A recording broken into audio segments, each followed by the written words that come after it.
Sir मेरे दिमाग में एक बात आती थी कि ये सब्जियां जो सीजनल होती थी, एक सीजन खास में मिलती थी, अब पूरे साल कैसे मिलती हैं। मेरे दिमाग में पीछे कई सालों से, 2-3 सालों से तो कम से कम एक सवाल ये भी आता था कि ये शिमला मिर्च जो हरे रंग की होती थी, ये नारंगी और पीली कैसे मिलने लगी, टमाटर गर्मियों में कैसे मिलने लगे। इस सवाल का जवाब मुझे जालना आके मिला जब मुझे पता चला कि हिंदुस्तान में जालना ही वो शहर है जहाँ से हाइब्रिड सीड्स की शुरुआत हुई, जहाँ से जो कुछ ये बदलाव आप वेजिटेबल्स में, सब्जियों में देख रहे हैं, इसका जनक जालना ज़िला है। और यहाँ सीड्स की एक कंपनी पहले थी, वहाँ से शुरुआत हुई, अब बहुत बड़ी बड़ी कंपनीज़ हैं और पूरे देश में इनके रिसर्च के लिए उत्तर भारत से लेके पश्चिम भारत तक हर तरफ इनके रिसर्च सेंटर हैं। मैं देखिए एक लैब में आया हूँ, इतनी अत्याधुनिक वर्ल्ड क्लास यहाँ डीएनए चेक करने के लिए सब्जियों के, और फिर उसको कैसे मॉडिफाई कर सकते हैं, कैसे हाइब्रिड कर सकते हैं, कैसे कलर बदला जा सकता है, कैसे मौसम में अलग अलग सब्जियां ली जा सकती हैं। मैं यहाँ से इन लोगों के जो फॉर्म है वो थोड़े दूर है, अगर आपको पता है माहौल क्या है, डेली का कार्यक्रम है, अगर मैं वहाँ आपको दिखाने ले जाऊँ तो मेरा बहुत समय जाएगा। तो इस समय समीर अग्रवाल, इनकी कंपनी कलश सीड्स प्राइवेट लिमिटेड है, जो कि बहुत ही अत्याधुनिक कंपनी है। मुझे इनके बारे में पता चला तो मैं इन्हीं से मिलने आ गया। वैसे तो ये पूरे भारत के दौरे पर रहते हैं, लेकिन आज मिल गए। तो समीर जी, हमारे दर्शकों को, चूँकि लैब में तो दिखाने के लिए कुछ भी नहीं है, ये देखिए, ये पहले ये जो आप मुझे बता रहे थे कि ये डीएनए का है, इसके बारे में। हाँ, ये सब पीसीआर मशीन से, तो इसमें डीएनए का मेजर काम हो सकता है। तो जैसा अगर देखा जाए तो आज से 25 साल पहले हम लोग जो रिसर्च करते थे, उस टाइम पे ऐसा था कि आप प्लांट्स को लैब में, फील्ड में ग्रो करो, 3 महीने 4 महीने में जब उस पर फ्रूट आएंगे तब आपको पता चलेगा कि ये किस किस्म की वैरायटी है। अब ऐसा हो गया कि कोई भी कैरेक्टर जो रहता है प्लांट में, वो रहता है उसके अंदर डीएनए क्या है उस पर। आजकल नए टेक्नोलॉजीज़ अवेलेबल हो गए कि आप डीएनए लेवल पे प्लांट में पता कर सकते हो कि क्या आपको उसके अंदर कैरेक्टर आएंगे। अच्छा, ये डीएनए अगर पौधे का आप लेते हो तो उसका क्या पत्तियों से लेते हो या जड़ से, तने से? आज डीएनए तो प्लांट के पूरे हर पार्ट में रहेगा, तो उसके तने से भी ले सकते हैं, पत्ती से भी ले सकते हैं, जड़ से, सब पार्ट से ले सकते हैं। हम लोग नॉर्मली पत्ती से लेते हैं, बाकी अगर आप प्लांट को कोई भी पार्ट दे दो तो उससे हम लोग डीएनए निकाल सकते हैं। तो फिर ये चेंज कि अब रंग ऐसा करेंगे, शिमला मिर्च को आपने नारंगी और पीला बना दिया, प्रकृति ने हरा दिया था, ये सब कैसे करते हैं? ये सब एक्चुअली जैसे सारे प्रयोग जालना के ही हैं? ये सब जालना के। तो अगर अपन बात करते हैं तो रिसर्च में, जैसे शिमला मिर्च में हमारे पास 1000 से 1500 अलग अलग किस्में हैं। तो ये किस्में ओरिजिनली इंडिया में होगी, बाकी हो सकता है कहीं दूसरे देशों से भी आई होगी।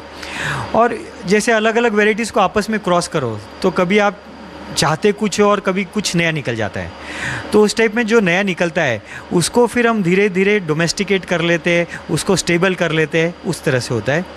प्लस ऐसा होता है कि कभी कभी नेचर में म्यूटेशन हो जाते हैं, तो नेचुरल म्यूटेशन से 99.9% तो ख़राब होते, बाकी कभी कभी 0.001% या उससे भी कम रेशियो में पॉजिटिव म्यूटेशन नेचर में इंड्यूस होते हैं। अच्छा, एक आम लोगों के दिमाग में, मेरे जैसे लोग दिमाग में एक बात ये आती है कि जैसे सीजनल सब्जियां हैं, जो जाड़े की सब्जियां हैं, अगर वो गर्मी में बिक रही हैं तो जो न्यूट्रिशन उनको जाड़े में मिलता है वो आपके ये साइंटिफिक प्रयोग से, आपके हाइब्रिड सीड्स से जो सब्जियां आती हैं, वो न्यूट्रिशन कम हो जाता है या वही रहता है? आज न्यूट्रिशन में इन जनरल कोई बहुत फ़र्क नहीं पड़ेगा। आज हम लोग जैसे आज फार्मर कैसा है, किसान मेन सीज़न में तो सब्जी उगी जाती है, आज उसके लिए तो हम लोग काम कर रहे हैं। बाकी किसान को नया क्या देंगे, तो किसान को हम लोगों का यही प्रयत्न रहता है कि ऑफ सीज़न में भी उसको अच्छा सब्जी उग जाए। लेकिन लोग तो समीर जी, जितनी मेरी जानकारी उस हिसाब से मैं सवाल पूछ रहा हूँ, लोग ये कहते हैं रीजनल एंड सीजनल।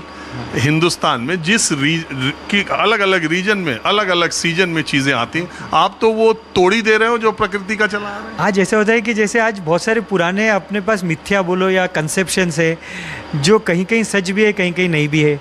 जैसे आज अगर अपन न्यूट्रिशन की बात करें तो हम लोगों के पास न्यूट्रिशन में भी काम होता है।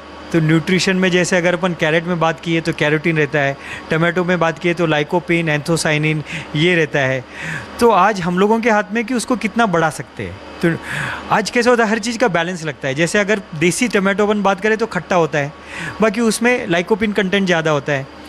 अब अगर लोगों को अच्छा टेस्ट भी चाहिए तो आपको थोड़ा खट्टापना कम करना है तो लाइकोपिन कंटेंट कम होगा। तो जैसा लोगों को चाहिए वैसे दे सकते हैं। तो आज फार्मर्स के या कंज्यूमर के माइंड में रहता है कि हाइब्रिड बोले तो न्यूट्रिशन कम या ऑफ सीजन में न्यूट्रिशन कम, ऐसा कुछ बचा नहीं। आपको जिस टाइप का न्यूट्रिशन चाहिए, आपको जो सीज़न में चाहिए दे सकते हैं, बस लेने को तैयार रहना चाहिए। लोग कहते हैं कि ये जो हम लोग जाते हैं जैसे कुकुम्बर गाजर लेने, तो कहता है ये देसी वाला या हाइब्रिड वाला। तो देसी वाले तो साइज में छोटे होते हैं और हाइब्रिड जो है साइज में बड़े होते हैं। बहुत चर्चा ये नहीं लगती, ये लौकी जो हाइब्रिड वाली है लंबी है, तो लोग आम लोग ये कहते हैं इसमें इंजेक्शन डाला हुआ है। आज कहीं कहीं आप जो बोल रहे हैं वो भी होता है कि कहीं कहीं प्रोडक्ट को अच्छा लुक देने के लिए कुछ किसान उसमें कुछ आर्टिफिशियली मैनिपुलेट कर भी लेते हैं, ज़्यादा दवाई डाल के, ज़्यादा खाद डाल के, जो कि करना नहीं चाहिए। इंडिया में गवर्नमेंट के रेगुलेशंस पेस्टिसाइड यूज़ में इतना स्ट्रिक्ट नहीं है, जो कि लॉन्ग टर्म में हो जाएंगे, मुझे आशा है। बाकी देखा जाए तो आज जैसे कंज्यूमर को प्रोडक्ट चाहिए, हम लोगों की इच्छा वही होती है कि वैसे ही प्रोडक्ट बनाएं तो ही वो मार्केट में चलेंगे। तो जैसे आज देखो कि देसी टाइप में बहुत अच्छे टमाटो कंपनीज़ ने बनाई है। आपने लौकी में बात की है, लंबी लौकी भी है, छोटी भी है। फिर कंज्यूमर और फार्मर को जो पसंद आए, जिसके लिए वो पैसा दे, वो प्रोडक्ट किसान लगाएगा। तो सब चीज़ पॉसिबल है और उसमें हर जगह 10 अच्छी चीज़ें तो कहीं कहीं चैलेंजेस रहेंगे, जहाँ फार्मर ज़्यादा पेस्टिसाइड यूज़ कर रहा है। हम लोग भी एडवाइस करते हैं कि इतनी दवाई मत वापरे, कम वापरे।